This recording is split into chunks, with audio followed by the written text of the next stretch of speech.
the grenade before telling myself to throw it. It was gone. The brush was thick, and I had to lob it high, not aiming. And I remember that grenade seeming to freeze above me for just an instant, as if a camera had clicked. And I remember ducking down, holding my breath, and seeing little wisps of fog rise from the earth.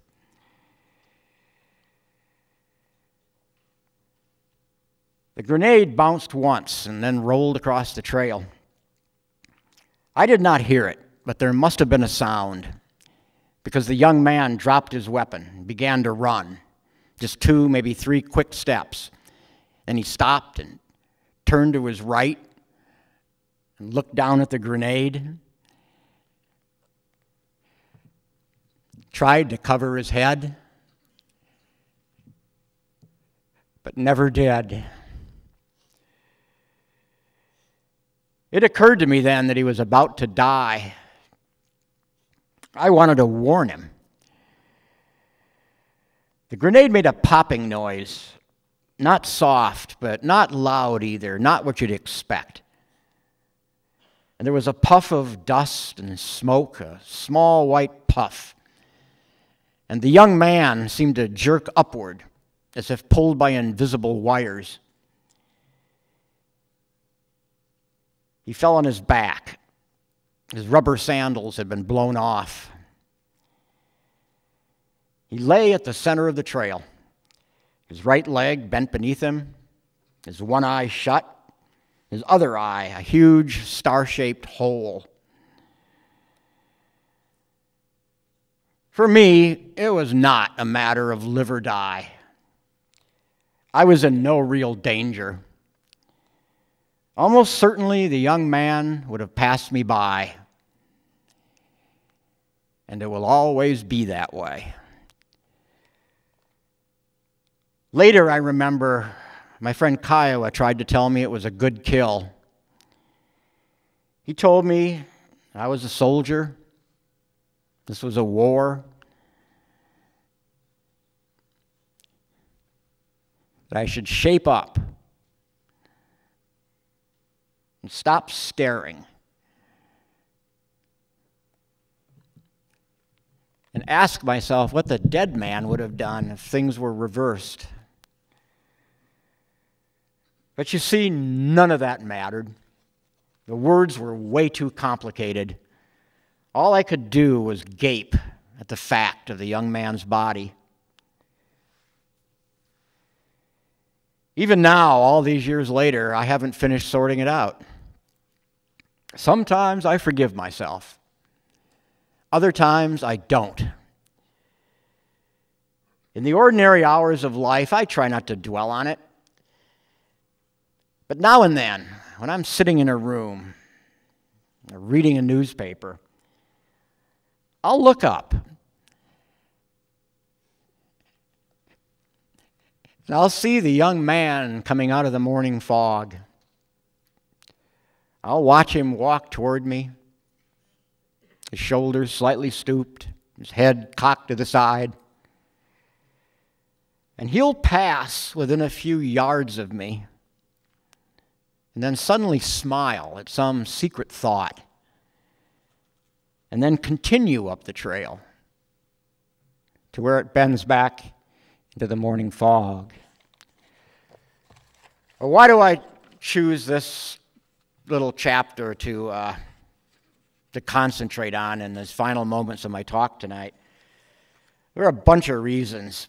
One is that in the end, it's a story about the final and ultimate reality of any war. The Battle of Hastings, Thermopylae, Vietnam, Iraq, World War II, which is death. That's what wars are about. We're killing one another. And I wanted to write a story in which a single human death is just lingered over for a little bit, 3-4 pages, and maybe magnified and paid attention to in detail, and not just summarized by way of the sort of statistics you're going to get on the CNN report about, what happened in Afghanistan today. 6 guys died in Kabul from a improvised explosive device. End of story. You don't even get their names then anyway. You get them later. But you certainly get no access to what happened and to their thoughts and to the horror and to the imagery of it all, the pictures of broken bodies. You get none of that. You get a date and a number, and that's it. And for those of us who have been in combat in this room, and I know there are a bunch, that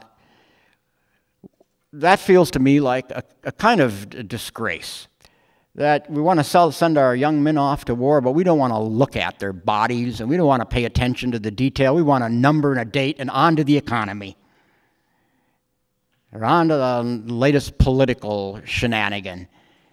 And it seemed to me that it's worth the while, if we're going to send people to war, to do some honor to being able to at least look at them, even the dead ones, for a page or two.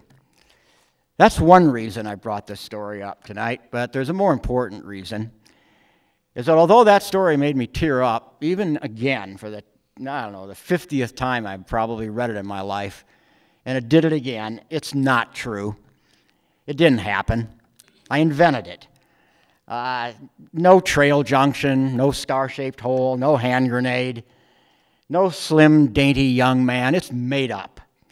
It's invented. But having said that, I want to quickly add that it's true nonetheless. It's true the way stories are true. There were dozens, probably scores of ambushes that I went out on during my tour in Vietnam. Maybe 30, 40 of them.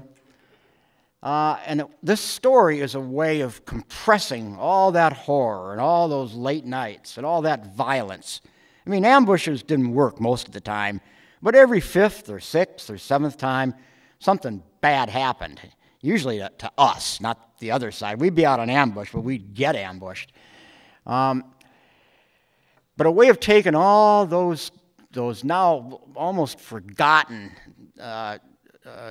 night ambushes and night patrols we'd go out on and compressing them into a single story, even though made up. There is, though, a real-life incident beneath this story that I mentioned to the high school kids today, and I want to mention it to you. The story is invented, but it's based on something that really happened. I'm going to try not to look at my notes here and just do it the way I did this morning, but it was 2 in the morning, civilian time, and we were awakened by the lieutenants in our company. We were encamped on a hill, some forgotten place in Vietnam. I didn't know where I was then. I still don't. We never knew where we were in Vietnam. I mean, never, unless we were on stand down at our fire base. We were lost. In any case, we were awakened, and we were told, saddle up, we're going out on ambush. Well, ordinarily ambushes were conducted by a squad, or maybe a platoon at most, say 8 to 25 guys. But on this night, it was going to be a company ambush, which was, in my experience, not even heard of. So we dutifully saddled up, put on our helmets, and put on the bandoliers of ammo, and grabbed our weapons, and traipsed off into the Vietnam dark. We walked until about 5:30 in the morning. It seemed as if at times we were going in circles. But we eventually ended up at a small, nameless village. I didn't know the name then. I still don't. I didn't know the names of any of the villages we were in. The idea of this operation was that 3 of our platoons were to encircle the village. We call it a cordon operation. And then at full light, these platoons would press through the village, where the 4th platoon, my own, was lined up along a paddy dike outside the village. And the idea was simply to drive the enemy out of the village into this killing field. Well, these operations, as I mentioned, hardly ever worked. I mean, we were loud and stupid and young and lighting cigarettes and our canteens clanking in the dark. I mean, you'd hear us coming from a mile away. And this, of course, was the Viet Cong's backyard. I mean, they knew this country the way some farmer would know his back 40. It was his land. Of course he knew it. But this operation kind of worked. I remember taking my place along this paddy dike, maybe, I don't know, from one end of the stage to another. And there were 30 of us lined up here, or 20, maybe 25 of us lined up. The paddy is out here, and the village is over here. And at first light, the 3 platoons began moving through the village. And And about, oh no, not much later, 10 minutes later, it was not yet light. It was still mostly dark. There was a little strip of purple across the sky, right over the horizon. And across that strip of purple came three silhouettes, three figures coming out of that village. They were plainly the enemy. You could see their rifles. They were, I don't know, maybe the 7th row or something like that, 8th row in here away. They weren't far away, 15 meters, something like that. They were plainly Viet Cong soldiers. They weren't just civilians. They were soldiers carrying guns. Well, it was like being at a carnival where, you know, those ducks come floating by and you pop away at them. I mean, how do you miss? Especially when you're loaded up with all the firepower America can deliver to you. You know, M16s and M60 machine guns and grenades and Claymore anti-personnel. We unloaded the arsenals at Hartford on these three guys, just unloaded. There was, at full light, maybe, I don't know, not much later, 20 minutes later, half an hour later, we went out into that paddy, which I say was about 15 meters away, and found one dead body. How did we miss? Well, it says something about what fear does to you. We're all thinking, dear God, I don't want to die. Dear God, I want to die. And you shoot high anyway in combat. And how did all those hand grenades not kill the other two guys? Where did they go? There was a little blood trail going off, which quickly vanished. So there lay a corpse. Well, what was the corpse? The corpse was a 15, maybe 16-year-old kid, a soldier, but a kid, who probably, you know, had his own, you know, mom and dad and brother or sister or girlfriend maybe, a family who loved him and probably had aspirations for a life the same way I did, and probably who no more wanted to be doing all this junk than I wanted to be doing it. You know, when you're in combat,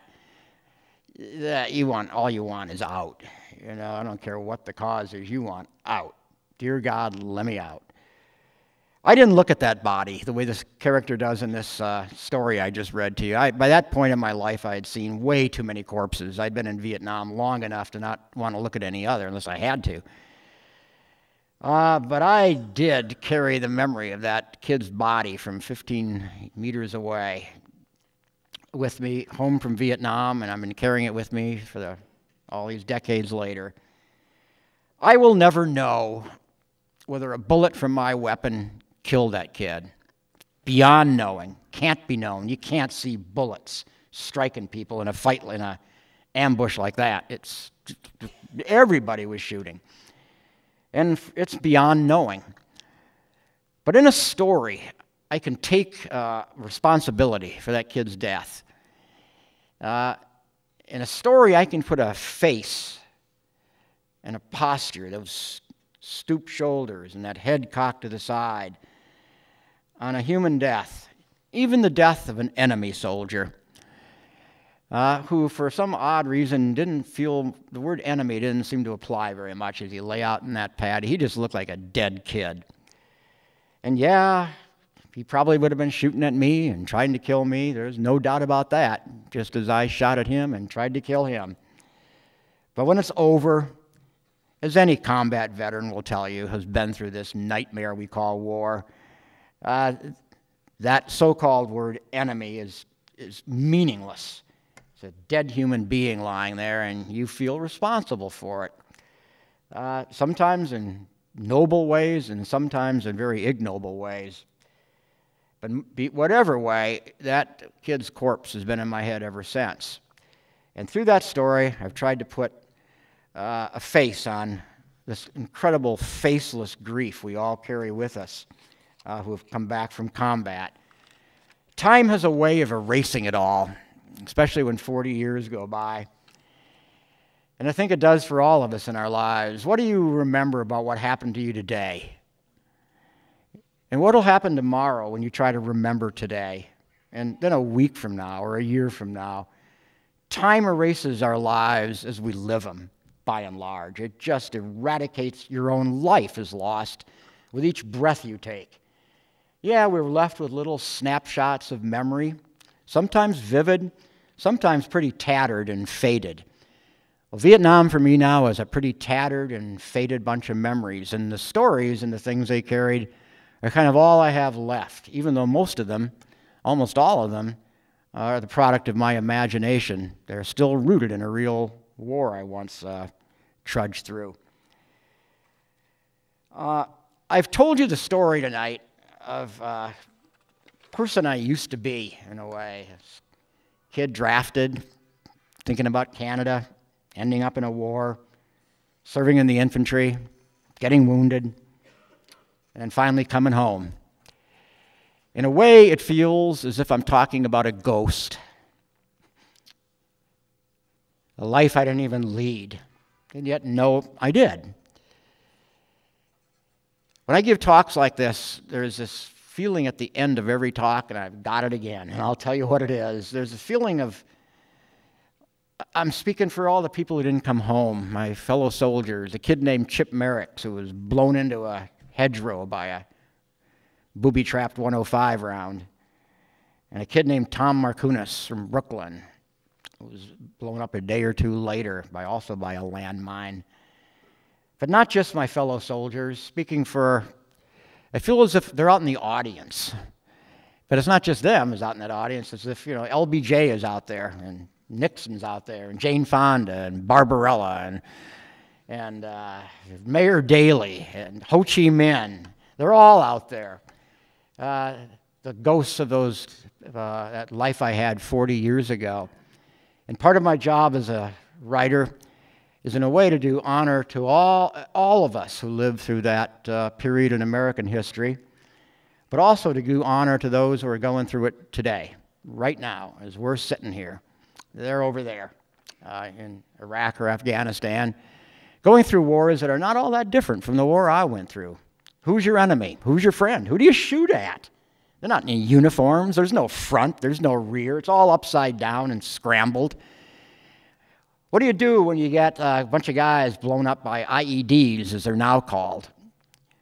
You can't shoot back at them. You can't kill a landmine. It's dead.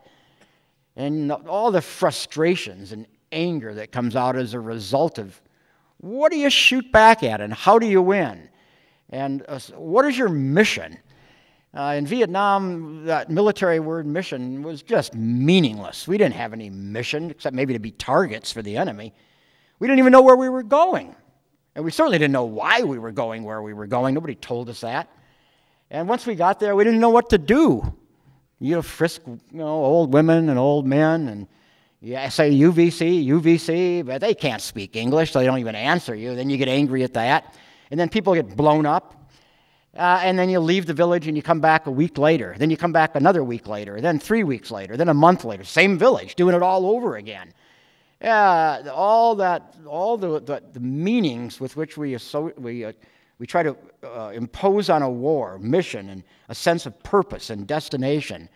My dad had a sense of destination in World War II. He was heading for Tokyo. And in the European theater, we were heading for Berlin.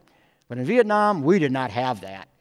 We had a sense of going in circles and ending up at the place where we'd started, then doing it again, where the enemy was in tunnels below you and in trees above you and in the populations all around you. As I say, without uniforms or front or a rear. And I feel that when I speak to audiences such as this one, especially an audience that I know is populated by so many men who went through what I went through, I feel I have to do justice to this material. Now I want to do what I like the best, which is to put this aside and respond to a few questions. I don't know what I would ask, but yes, sir. There's a microphone here. Okay. Tim O'Brien. Okay. You ever heard of storm warning? Heard of what? Storm warning. Storm warning. Mm-mm. Okay, let me show you their publication. I subscribe to it. All right? Their publication. Excuse me, let me get it together, all right? Let me get it together. Okay, storm warning. It's the April issue of April 1991. Okay, this is from Vietnam Veterans Against the War, and it's called Anti-Imperialist. Okay, their headquarters is in Seattle, Washington. University Way, Northeast Seattle, Washington. They got another branch in Berkeley, California, Portland, Oregon, and New York City. Okay, this is the article that I read. Wow, it tripped me out. A military target, an elephant. Now, who got the symbol of the elephant? The Republican Party. If we came upon a hunch and nobody was home, we figured they must be hiding. Okay, this is what a Vietnam veteran did. If they were hiding, they must have something to hide. So we burnt their home. We sprayed rice paddies and chemical defoliant so that they could not give it to the enemy. We shot the water buffalo since they were used to plow the fields for the rice. We heard that the Viet Cong were using elephants as beasts of burden. So we killed them. We hunted elephants down with helicopters and rockets. The U.S. military, anything that can sustain life, including the earth itself, is a military target. That was from a Vietnam veteran. Vietnam Veterans Against the War. Mm-hmm. This is their publication. I'm going to give it to you. You want it? Sure. Okay. Give it to him. Next question. Okay. Right here, Kathy. Next question. Sorry. Sir, right here. Oh, she's got it. She's... Hi. Welcome home. Thank you. Well said. Thank you.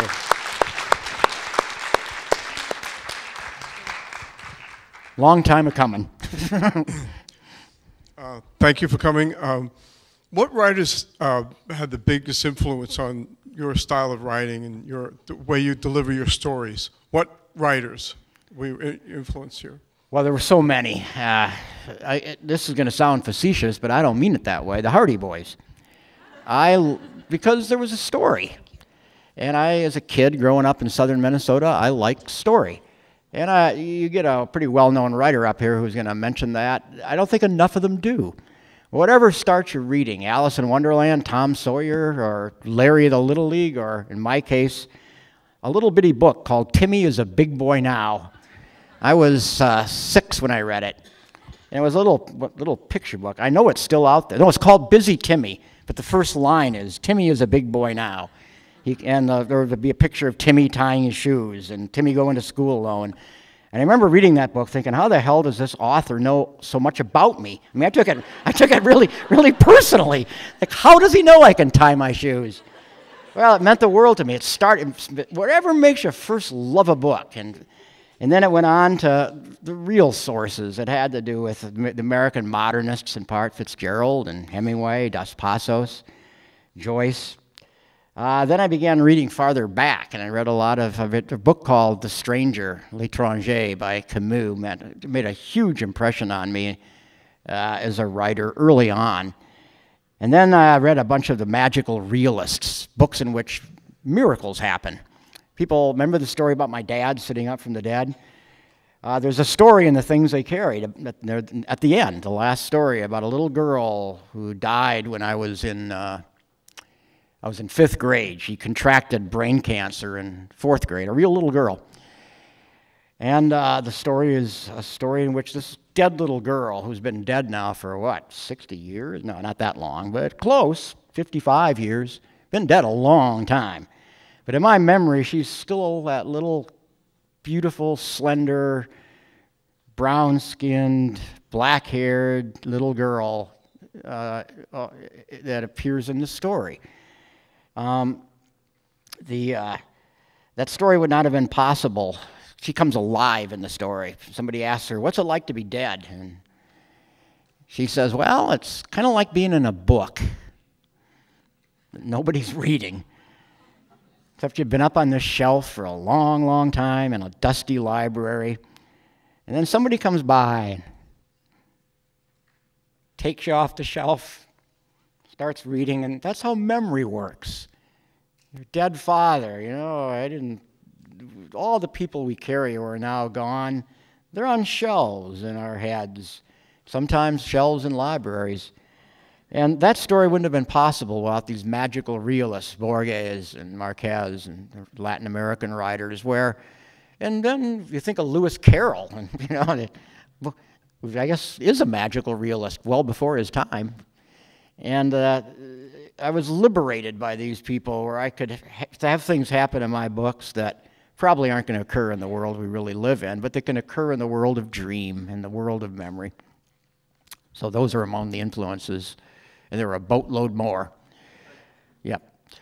I might add that a writer's influences are not just literary. My dad was an influence, and my mom, and a bunch of teachers throughout. Well, there was a woman named Miss Wick who taught me English when I was in, what was it? I guess 11th grade. She taught English. She was an old woman. She was probably, I don't know. Doesn't seem so old to me now, but back then she seemed pretty ancient. But she was nearing 70, I guess, right around the age when they'd kick her out. And she taught English with her breasts. She would recite poetry. She had enormous boobs, and she would bounce to Wordsworth, and the guys were just hypnotized by poetry, and so were the women. I mean, everybody was hypnotized. You could not be in this small town. Well, she was an influence. I mean, I learned what cadence and rhythm and all that stuff, which is really important. I don't care how great the storyline is, the plot. If you don't have a music underneath that plot, a sound of the prose, a rhythm to it, it's going to sink, just like a ship. Great story, but it's going to be ugly. You're not going to be able to read the sentences. They're going to be ugly. And she, in her way, through teaching me the rhythms of poetry, had a big influence on me. She used to have this line that I repeat now that I use with students a lot. She used to say, when you write a paper, it's not so hard to make it better. You just delete all the ugly stuff. And to delete ugliness is a large part of what a writer does through revision, just getting rid of the bad sentences and the melodramatic sentences, the cliches, and hence my books are pretty small. It shows you I've deleted a whole boatload of ugliness. Maybe one or two more, and then we'll call it quits. Yes, sir.